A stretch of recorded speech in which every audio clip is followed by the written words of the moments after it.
My name is Melinda Barron. Thank you for joining me today. I'll be sharing a comparative analysis of disaster recovery efforts following Hurricane Katrina and Hurricane Michael. Both storms had devastating impacts, but they revealed very different strengths and shortcomings in how disaster response and recovery were handled. In this presentation, we'll look at how coordination, leadership, and long-term planning played out in each case, and what we can learn from them going forward. So let's dive in. Here you can see the paths of both Hurricane Katrina and Hurricane Michael. Katrina, which made landfall in 2005, followed a path through the Gulf Coast, devastating New Orleans and the surrounding region. Michael struck in 2018, hitting the Florida Panhandle as a Category 5 hurricane, the strongest to ever make landfall in that area. Although both storms were powerful, their paths and points of impact shaped very different recovery challenges. This comparison will highlight how those differences influenced the scale of destruction, the speed of response, and the effectiveness of recovery efforts. As we move forward, we'll explore how planning, leadership, and coordination factored into the outcomes of each event. Hurricane Katrina struck in August 2005, primarily impacted Louisiana and Mississippi. It caused over 1,800 deaths and about $125 billion in damage. The storm overwhelmed New Orleans' levee system, flooding over 80% of the city. Hurricane Michael, in contrast, made landfall in Florida in October of 2018 as a Category 5 storm. It caused about 50 deaths and $25 billion in damage. While not as deadly, Michael devastated rural communities with catastrophic wind damage and storm surge, particularly in Mexico Beach and Panama City. They're still recovering to this day. The federal response to Hurricane Katrina was heavily criticized for its lack of coordination, slow pace, and general disorganization. FEMA was under-resourced and overwhelmed, while many local agencies received little to no federal support. In contrast, Hurricane Michael demonstrated how post-Katrina reforms had strengthened FEMA's structure and improved overall disaster response operations. Florida's Division of Emergency Management played a proactive role, and federal agencies worked in closer partnership with the state. Aid and personnel were pre-positioned before landfall, enabling a faster and more effective response. Prior to Hurricane Katrina, the National Response Plan was in place, but it was poorly executed. Planning assumptions didn't account for the scale of devastation, and coordination across agencies broke down quickly. Katrina exposed the need for more realistic preparedness exercises. This is where tools like tabletop exercises become essential. They allow emergency teams to simulate disaster scenarios and identify gaps before a real event occurs. By the time Hurricane Michael struck, the U.S. had implemented key reforms through the Post-Katrina Emergency Management Reform Act, which significantly strengthened FEMA's capacity. In addition, Florida had built a strong reputation for hurricane preparedness. The state had improved shelter operations, communication systems, and coordination across local, state, and federal levels. Florida's Division of Emergency Management is now widely considered a national model for disaster planning and execution. Hurricane Katrina was a turning point in U.S. emergency management policy.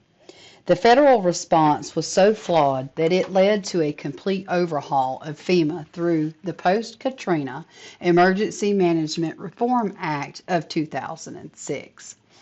This legislation gave FEMA more authority, promoted an all hazards planning approach, and placed greater emphasis on community preparedness and coordination across all levels of government.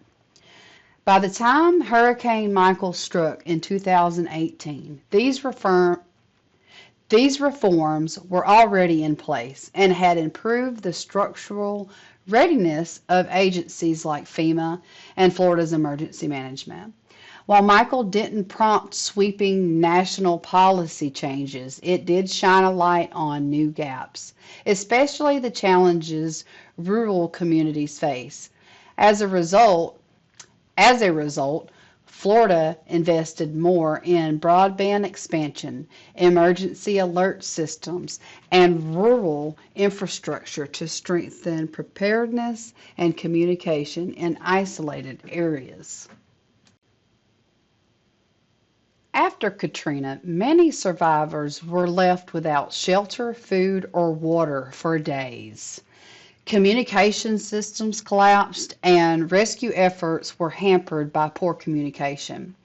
With Michael, contingency planning had improved.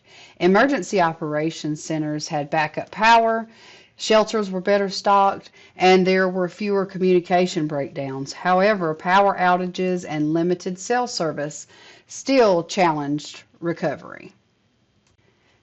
Katrina exposed major flaws in local and federal emergency response planning, particularly around evacuation and flood control, due to total levee failure.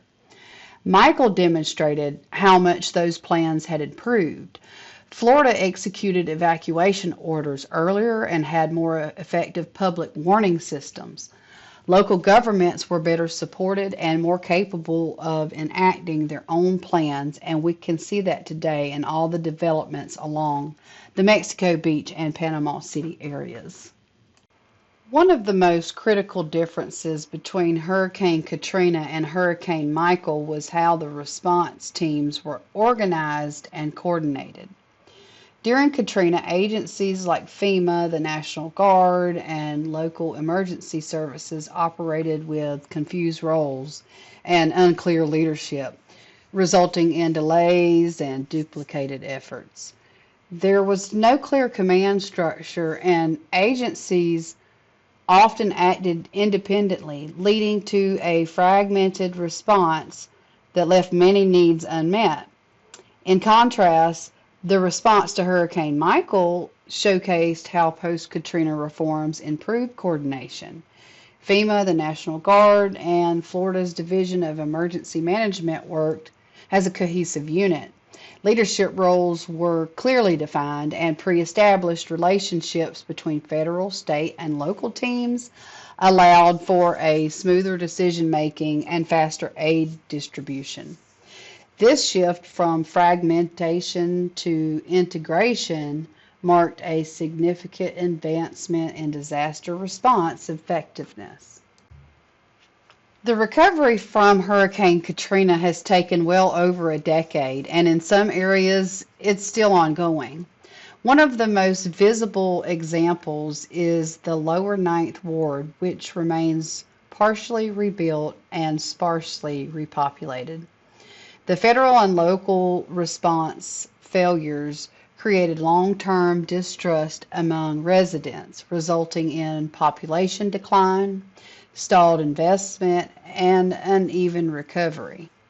Hurricane Michael's recovery was faster physically, especially with infrastructure and housing repairs. However, many rural communities affected by the storm continue to face lasting economic hardship.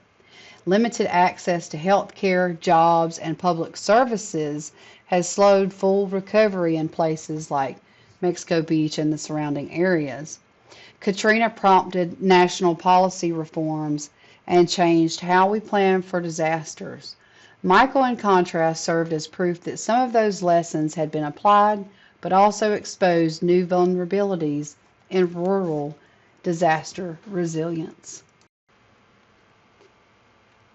While the U.S. has made significant progress in disaster planning and emergency response since Katrina, There are still critical gaps, especially in rural infrastructure, equitable recovery, and long-term mental health support.